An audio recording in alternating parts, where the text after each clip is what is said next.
നമസ്കാരം. ഞാൻ സന്തോഷ് ജോൺ തൂവൽ, ജേർണലിസ്റ്റാണ്. ഫാദർ ഡോക്ടർ ഫ്രാൻസിസ് ആലപ്പാട്ടുമായി വളരെ വ്യക്തിപരമായ അടുപ്പം പുലർത്താൻ ഭാഗ്യം ലഭിച്ച ഒരാളാണ് ഞാൻ. എൻ്റെ കുടുംബ സുഹൃത്തായിരുന്നു അദ്ദേഹം. പക്ഷേ ഈ അവസരത്തിൽ, അദ്ദേഹം വിടവാങ്ങിയ ഈ അവസരത്തിൽ ആദ്യം എൻ്റെ മനസ്സിലേക്ക് വരുന്നത് അദ്ദേഹവുമായുള്ള വ്യക്തിപരമായ അടുപ്പമല്ല, മറിച്ച് ഈ മതത്തിൻ്റെ പേരിൽ എല്ലാ വിഭാഗങ്ങളും പരസ്പരം അകലം കൂടുന്ന ഈ ഒരു കാലത്ത് അദ്ദേഹം വ്യത്യസ്ത മതങ്ങളെ എങ്ങനെ കൂട്ടിച്ചേർത്ത് നിർത്തി എന്നുള്ള ഞാൻ നേരിട്ട് കണ്ട എൻ്റെ അനുഭവങ്ങളെക്കുറിച്ചാണ്. അതിൽ ഏറ്റവും ആദ്യം എടുത്ത് പറയേണ്ടത് തൃശ്ശൂരിലെ കാർത്യായനി ക്ഷേത്രത്തിലെ വൻ ഇലഞ്ഞിമരം. നൂറ്റാണ്ടുകളായി അവർ വളരെ ശ്രദ്ധയോടുകൂടി പരിപാലിച്ചിരുന്ന വളരെ വിലപ്പെട്ട ഒരു വലിയ മരം, ഇലഞ്ഞിമരം, ഒരു ദിവസം കാറ്റത്ത് മറിഞ്ഞു വീണപ്പോഴാണ്. ആ മരം വീണതിനെക്കുറിച്ച് പത്രങ്ങളിലൊക്കെ വാർത്തകൾ വന്നു. ആ ക്ഷേത്രത്തിലെ ഭാരവാഹികളുടെയും വിശ്വാസികളുടെയും സങ്കടം അവർ വാർത്താമാധ്യമങ്ങളിലൂടെ പുറത്തു പറഞ്ഞു. അധികം വൈകാതെ ആലപ്പാട്ടച്ചൻ്റെ ഇടപെടലുണ്ടായി. ഏതോ വിദേശ രാജ്യത്ത് ഇതുപോലെ മറിഞ്ഞു വീണ് നശിച്ചുപോയ ഒരു മരം, അതിനെ ശാസ്ത്രീയമായി ട്രീറ്റ് ചെയ്ത് വീണ്ടും നിവർത്തി നിർത്തി അവിടെ വളർത്തിയെടുത്തതിനെ കുറിച്ചുള്ള ഒരറിവുമായിട്ടാണ് അച്ഛൻ വന്നത്. അച്ഛൻ ക്ഷേത്ര ഭാരവാഹികളെ സമീപിച്ചു. ഈ മരം നമുക്ക് വീണ്ടും നിലനിർത്തണമെന്ന് പറഞ്ഞു. അങ്ങനെ അതിൻ്റെ ചില്ലകളൊക്കെ വെട്ടിയൊരുക്കി ഒരു വലിയ ക്രെയിൻ കൊണ്ടുവന്ന്, അത്രയേറെ വലിയൊരു മരമായിരുന്നു. ആ വലിയ മരം ഉയർത്താൻ ശേഷിയുള്ള ഒരു വലിയ ക്രെയിൻ തൃശ്ശൂരിലെ തച്ചറായിൽ ക്രെയിൻ സർവീസിൽ നിന്ന് കൊണ്ടുവന്ന് ആ മരം ഉയർത്തി സ്ഥാപിച്ചു. അതുമാത്രമല്ല, അതിന് വേണ്ട ശാസ്ത്രീയമായിട്ടുള്ള പരിചരണങ്ങൾ കൊടുത്തു. അതിൽ വീണ്ടും പുതിയ മുകുളങ്ങൾ മുളച്ചു തുടങ്ങി. എന്തുകൊണ്ട് ഒരു ക്രിസ്തീയ വൈദികൻ ഒരു അമ്പലത്തിൽ മറിഞ്ഞു വീണ ഒരു മരത്തെക്കുറിച്ച് ഇത്രയും ആകുലപ്പെടണം എന്ന് പലരും ചിന്തിച്ചിട്ടുണ്ടാവും. അതിൽ ആലപ്പാട്ടച്ചൻ്റെ വ്യക്തിത്വമുണ്ട്. ആലപ്പാട്ടച്ചൻ കേരള സമൂഹത്തിന് നൽകിയ ഏറ്റവും വലിയ സംഭാവന, അദ്ദേഹം തുടങ്ങിയ ബ്ലഡ് ഡോണേഴ്സ് ഫോറം ആദ്യം എല്ലാവരും എടുത്തു പറയാറുണ്ട്. ബ്ലഡ് ഡോണേഴ്സ് ഫോറത്തിലൂടെ കേരളത്തിലെ വലിയ രക്തദാന വിപ്ലവം, അത് അദ്ദേഹം കോഴിക്കോട് മെഡിക്കൽ കോളേജിൽ വിദ്യാർത്ഥിയായിരിക്കുന്ന സമയത്ത് അവിടെ രക്തം നൽകാനായിട്ട് കാത്തു നിൽക്കുന്ന, അതുകൊണ്ട് കിട്ടുന്നത്ര പൈസയും വാങ്ങി പോകുന്ന ആൾക്കാർ, അവരെ കണ്ടും രക്തം കിട്ടാതെ ബുദ്ധിമുട്ടുന്ന രോഗികളെയും അവരുടെ ബന്ധുക്കളെയും കണ്ടും ഒരു ഹോസ്റ്റൽ മുറിയിൽ 4 സുഹൃത്തുക്കളോടൊപ്പം ആരംഭിച്ചതാണ് ഇന്ന് കേരളമെങ്ങും നിറഞ്ഞു നിൽക്കുന്ന ബ്ലഡ് ഡോണേഴ്സ് ഫോറം. അത് ഒരു തരത്തിൽ ഒരു വലിയൊരു സംഭാവനയാണ്, രക്തത്തിന്റെ സംഭാവന. എന്നാൽ എല്ലാ മതത്തിലുമുള്ളവർക്കിടയിൽ അവരുടെ സിരകളിൽ ഓടുന്നത് ഒരേ രക്തമാണ് എന്ന സന്ദേശം ജീവിതം കൊണ്ട് നൽകിയ ആലപ്പാട്ടച്ചനെയാണ് എനിക്ക് കൂടുതൽ ഇഷ്ടം. ഇത് മാത്രമല്ല, തൃശ്ശൂരിലെ മുസ്ലിങ്ങളുടെ നോമ്പുതുറ നടക്കുമ്പോൾ, അല്ലെങ്കിൽ അവരുടെ നോമ്പുകാലത്തെ വൈകുന്നേരങ്ങളിലെ നോമ്പുതുറകളിൽ അച്ഛനൊരു സ്ഥിരം സാന്നിധ്യമായിരുന്നു. അതിനോട് ചേർന്ന് സാംസ്കാരിക സമ്മേളനങ്ങൾ, മതാന്തര സംവാദങ്ങൾ ഒക്കെ അച്ഛൻ സംഘടിപ്പിക്കാൻ ഓടി നടക്കുന്നത് ഞാൻ ഓർക്കുന്നുണ്ട്. അതുപോലെ എടുത്തു പറയേണ്ട ഒരു കാര്യമാണ് തൃശ്ശൂർ പൂരം. തൃശ്ശൂർ പൂരക്കാലത്ത് അതിൻ്റെ ഒരുക്കങ്ങൾ നടക്കുമ്പോൾ തിരുവമ്പാടി പാറമേക്കാവ് ദേവസ്വങ്ങളെ സന്ദർശിക്കാൻ അതിരൂപതയിൽ നിന്ന് ഒരു സംഘം എത്താൻ തുടങ്ങിയത് ആലപ്പാട്ടത്തിൻ്റെ കൂടി ഇനിഷ്യേറ്റീവിലാണ്. പൂരത്തിന് നൽകിയ സംഭാവനകൾ മാനിച്ച് ഒരിക്കൽ പാറമേക്കാവ് അമ്പലം ആലപ്പാട്ടച്ചന് 2 പൂരക്കുടകൾ സമ്മാനിച്ചു. നമ്മൾ ഇത്തരം സമ്മാനങ്ങൾ കിട്ടുമ്പോൾ അത് എവിടെ വയ്ക്കുന്നു എന്നുള്ളത്, നമ്മൾ ആ സമ്മാനം ഹൃദയം കൊണ്ടാണോ ഏറ്റുവാങ്ങുന്നത് എന്നതിൻ്റെ സൂചനയാണ്. ആലപ്പാട്ടച്ചൻ ആ 2 കുടകളും സ്ഥാപിച്ചത് എവിടെയാണെന്നറിയാമോ? തൃശ്ശൂർ ജൂബിലി മിഷൻ ആശുപത്രി മെഡിക്കൽ കോളേജ് ഡയറക്ടർ ആയിരിക്കുമ്പോൾ ആണ് ഈ സമ്മാനം അദ്ദേഹത്തിന് ലഭിക്കുന്നത്. ജൂബിലി മിഷൻ മെഡിക്കൽ കോളേജിൽ അദ്ദേഹം ദിവ്യബലി അർപ്പിക്കുന്ന ചാപ്പലിൽ അൾത്താരയുടെ ഇരുവശത്തുമായിട്ട് ആ 2 പൂരക്കുടകളും അദ്ദേഹം നിവർത്തി സ്ഥാപിച്ചു.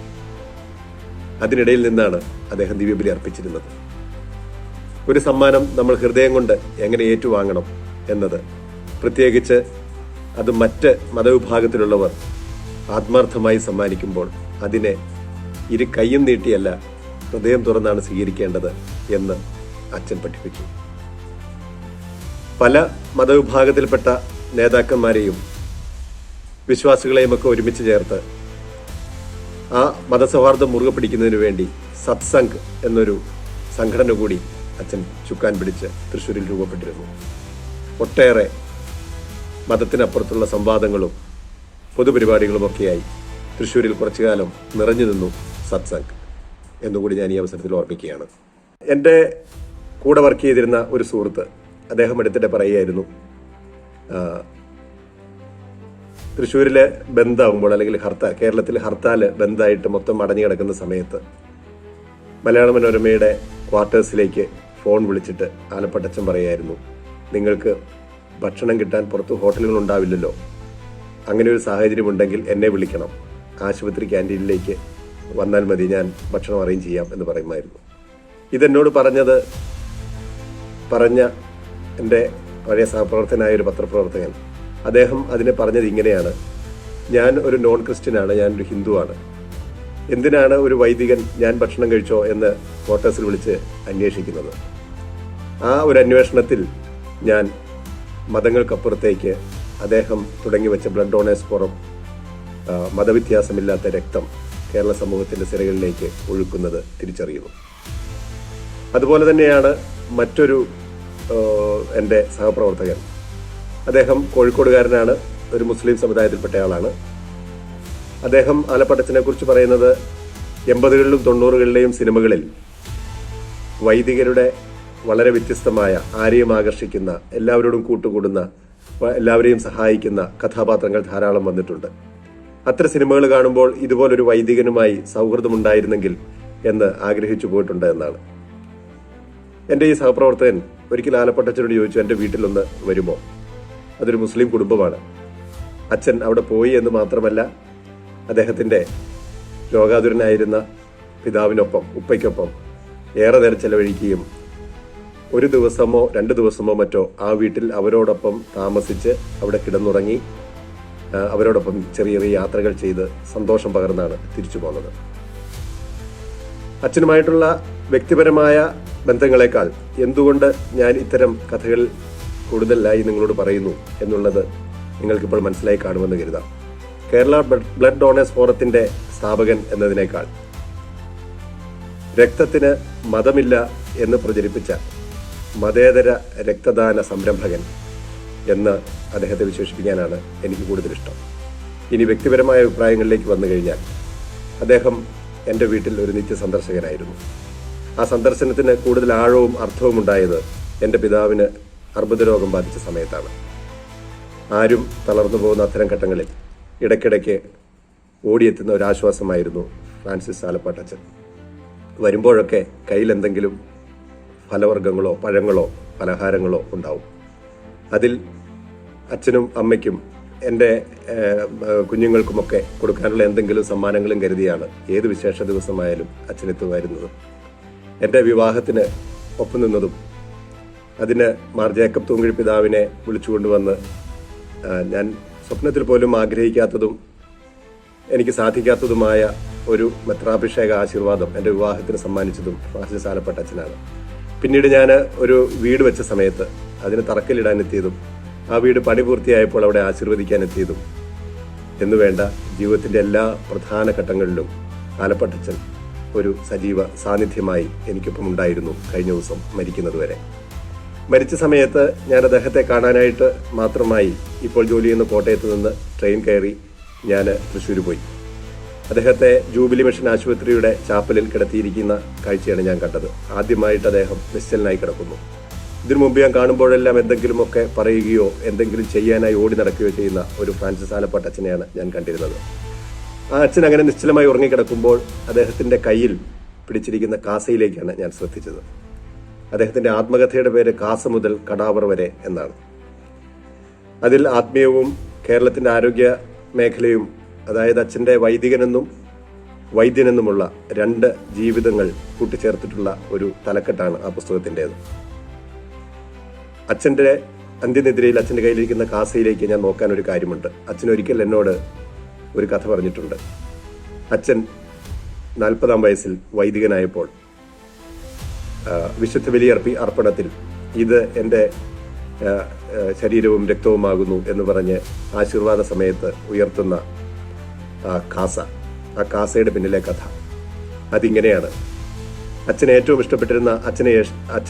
അധികം ഇഷ്ടപ്പെട്ടിരുന്ന, വാത്സല്യം ചൊരിഞ്ഞിരുന്ന അച്ഛൻ്റെ വല്യമ്മ, ആ വല്യമ്മയുടെ അഭിലാഷം കൊണ്ടുകൂടിയാണ് അച്ഛൻ വൈദികനായി മാറിയത്. അച്ഛൻ വൈദികനാകുന്നതിന് മുൻപ് എപ്പോഴോ ആ വല്യമ്മ മരിച്ചുപോയി. ആ വല്യമ്മ അവസാന കാലത്ത് ഭക്ഷണം കഴിക്കാനായിട്ട് ഉപയോഗിച്ചിരുന്നത്, കഞ്ഞി കുടിക്കാനായിട്ട് ഉപയോഗിച്ചിരുന്നത് ഒരു ചെറിയ വെള്ളിപ്പാത്രമാണ്. ആ വെള്ളിപ്പാത്രം വല്യമ്മയുടെ മരണത്തോടുകൂടി അനാഥമായി.